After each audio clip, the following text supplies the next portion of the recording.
Hi viewers, welcome to our channel. ప్రస్తుతం మనతో పాటు ఇమ్మంది రామారావు గారు సీనియర్ జర్నలిస్ట్ ఉన్నారు. వారితో ఒకసారి మాట్లాడతారు. సార్ నమస్కారం. సార్ నమస్తే బాబు. సార్ ప్రభాస్ గారు కల్కి మూవీతో ఒక మంచి ఊపులో ఉన్నారని చెప్పొచ్చు సార్. బ్లాక్ బాస్టర్ హిట్ అవ్వడం మనం చూసాం. అయితే ఇప్పుడు ఆయన హను రాఘవపూడి డైరెక్షన్లో ఫౌజీ అని ఒక సినిమా తీస్తున్నారని మనకు ఆల్రెడీ న్యూస్ వచ్చేసింది సార్. అయితే ఈ ఫౌజీ సినిమా గురించి ఇంట్రెస్టింగ్ న్యూస్ ఒకటి సోషల్ మీడియా చక్కర్లు కొడుతుంది సార్. ఇందులో ప్రభాస్ గారు బ్రాహ్మణుడి క్యారెక్టర్లో పాత్రలో కనిపించబోతున్నారని, ఒక సోల్జర్ పాత్రలో కనిపించబోతున్నారని ఇటువంటి వార్తలు అయితే రావడం చూస్తున్నాం సార్. మరి వార్తల్లో నిజం ఎంత ఉంది, మరి ఫౌజీ సినిమా గురించి అయితే ఆ స్టోరీ ఏ విధంగా ఉంటుంది, మరి హను రాఘవపూడి గారు లవ్ స్టోరీస్ ఎక్కువగా తీస్తుంటారు కదా, మరి లవ్ టచ్ ఏమన్నా ఉంటుంది, ఏ విధంగా ఉండొచ్చు అంటారు సార్ సినిమా? అంటే అనిల్ రాఘవపూడి తెలుగు డైరెక్టర్ అండి. ఎంతవరకు ఎంటర్టైన్మెంట్ ఆ ట్రాక్ మీద వచ్చాడు. ఇప్పుడు కొంచెం తెలుగుగా ఆలోచించాడు అన్నమాట. ఒక డైరెక్టర్ పేరు ఎస్టాబ్లిష్ అవ్వాలంటే ఒక అనితర సాధ్యమైనటువంటి వర్క్ చేస్తే కానీ ఎస్టాబ్లిష్ కాదు. For example Hanuman, for example కల్కి, మన కళ్ళ ముందున్న కథలు కదా ఇవన్నీ. అంటే మనకి కనీసం అవగాహన కథ ఉన్న కథలు కూడా కాదు. ఎప్పుడో 100 సంవత్సరాలు 200 years వెనక్కి వెళ్ళిపోయి అల్లుకున్న కథ ఇది. అనుకున్నప్పుడు మనతో కొంచెం ఇంట్రెస్ట్గా చూస్తాం ఏం చేశాడు అని చెప్పేసి. సన్నివేశాలు కూడా బాగుంటాయి అన్నమాట. అంటే కొంతమంది విడిచిపెట్టేస్తున్నారు కానీ 100-150 సంవత్సరాల పూర్వం మన కరెంటు దీపాలు లేవు. ఎలక్ట్రిక్ ఫోర్స్ ఉంటాయి, సినిమాల్లో కరెంటు దీపాలు ఉంటాయి, ఇవన్నీ ఉంటాయి. అంటే వాళ్ళు అంత మైన్యూట్గా అబ్జర్వ్ చేయగా నా బోటు అబ్జర్వ్ చేస్తారు కదా. 150 సంవత్సరాల ముందు ఏముంది ఇక్కడ. అందువల్ల ఇదంతా ఈ డెవలప్మెంట్ అంతా ఇప్పుడే కదా, ఈ మధ్య కదా. 200 yearsగా చిన్న చిన్న విమానాలని గాలి ఓడలు అనేవాళ్ళు. ఇటువంటి పరిణామాలు మాట కనుక మరి అవన్నీ కూడా కళ్ళకు కట్టినట్టుగా ఒక ఆ రోజుల్లో ఎలా ఉంది అనేది కరెక్ట్గా ఎస్టాబ్లిష్ చేయగలిగితే సినిమా హిట్. అందులో ఒక ప్రభాస్ అనేసరికి ఇంటర్నేషనల్ ప్రజలంతా ఫ్యాన్స్ అందరి తాలూకు దృష్టి ఉంటుంది. రెండవది. మూడవది, ప్రభాస్కి అదృష్టం మారింది. అయితే 1000 కోట్లు మించేసింది. అదే కదా చెప్తున్నారు. 1000 కోట్లు అనుకున్నాం, నేను చెప్పాను. 1000 కోట్లు మించేసిందట. దానికి అనేకమైన కారణాలు. సినిమా ఆపోజిట్ సినిమా ఏం లేదు. ప్రపంచం అంతా ఇది ఒకటే సినిమా ఉంది.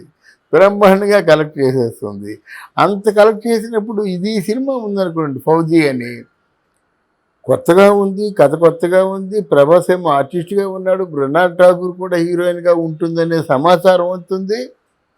ఆ మృణాల్ ఠాగూర్ ఎలాగంటే ఆవిడకి క్యారెక్టరే ప్రధానం అన్నమాట. ఆవిడ ఎంత క్యారెక్టర్ కోసం దాన్ని ఏమంటారంటే తెగిస్తుందంటే, లిప్ రాక ఓకే, హాఫ్ న్యూడ్గా చేయాలా ఓకే, క్యారెక్టర్ డిమాండ్ చేస్తానంటదన్నమాట.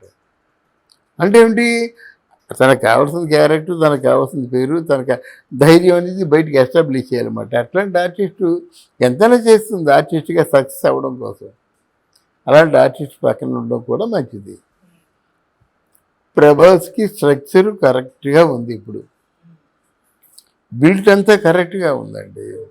అందువల్ల ఆ బాడీ లాంగ్వేజ్కి తగ్గట్టుగా కొన్ని కుక్కుడు సీన్స్ రాసుకోవాలి.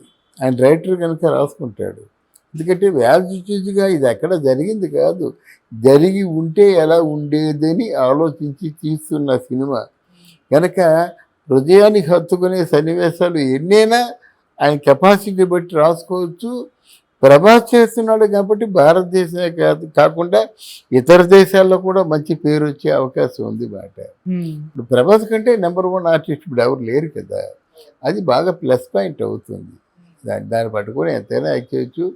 ప్రభాస్ సినిమా మళ్ళీ మరో కల్కి అవుతుందని ఆలోచిద్దాం. సార్ అంటే ఇందులో సోల్జర్గా కూడా కనిపించబోతున్నారు అంటే ఫౌజీ అంటే అర్థం అదే కదా అని చెప్పేసి అంటున్నారు. మరి సోల్జర్గా ఎలా కనిపిస్తారు ప్రభాస్ గారు? ఆల్రెడీ స్పిరిట్ సినిమాలో ఆయన పోలీస్ ఆఫీసర్ గా అంటున్నారు. నేను అనుకుంటున్నాను కల్కి చూసిన తర్వాత అనిల్ రాఘవపూడికి ఆలోచన వచ్చిందేమో అనుకుంటున్నాను.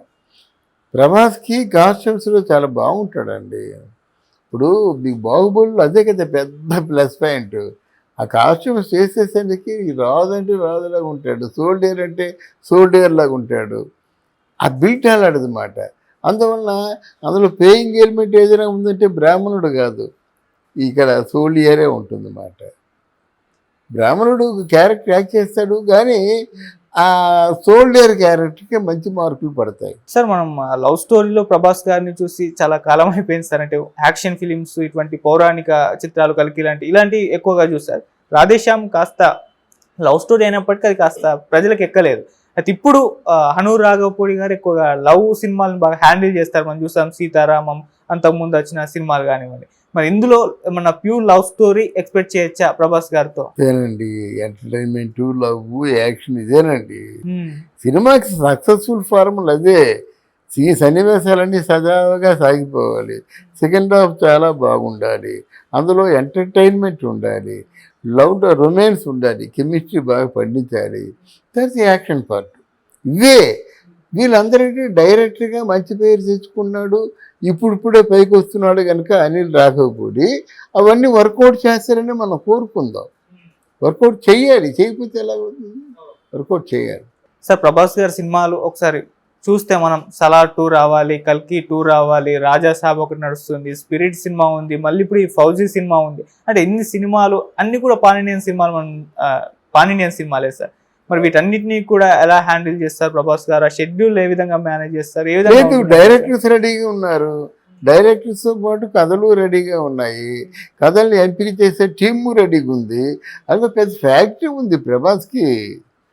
ఇప్పుడు కథ రెడీ అయిపోయి కథ బాగున్నట్టయితే ఇమీడియట్గా సినిమా స్టార్ట్ చేసేస్తాడు ఆయన. 400 కోట్లు అంటే పెద్ద ఏం కాదు ఆయనకి. 300 కోట్లు, 400 కోట్లు, 500 కోట్లు అంటే ఇంకో ఫైనాన్స్ తీసుకొచ్చి చెయ్యాలన్నది ఏం లేదు. ఇంకో పాయింట్ నీకు చెప్పాలి, రాధేశ్యాము లాంటి సినిమాలు ఎందుకు ఫెయిల్ అవుతాయంటే కళ్ళు మూసుకొని ఒప్పుకున్నాడండి కథ వినకుండాను. ఈరోజు జ్యోతిష్యాల మీద కథ ఎవరైనా తీసినట్టయితే ఆ సినిమా హిట్ అవుద్దంటే జ్యోతిష్యాన్ని నమ్ముతున్నారు. ఇప్పుడు ఎవరు నమ్మటం లేదు, అనుకుంటున్నారు అన్నమాట. హీరో జ్యోతిష్యం మీద నమ్మకం ఉన్న హీరో, లేదా హీరోయిన్కి జ్యోతిష్యం మీద నమ్మకం ఉంది, దాన్ని బేస్ చేసుకుని సినిమా తీస్తామంటే ఎవరని ఒప్పుకుంటారు? అలా కాకుండా ఒక నెపోలియన్ సోషలైజ్ చేయండి ఎలా ఉంటుందో అలా ఉండాలి. అంతేగాని ఇది ఇప్పుడు మంచి ఫామ్లో ఉన్నాడు, దూసుకుపోతున్నాడు. ఈ సినిమా తప్పకుండా హిట్ అవుతుంది. Okay sir, thank you so much. Thank you అమ్మా.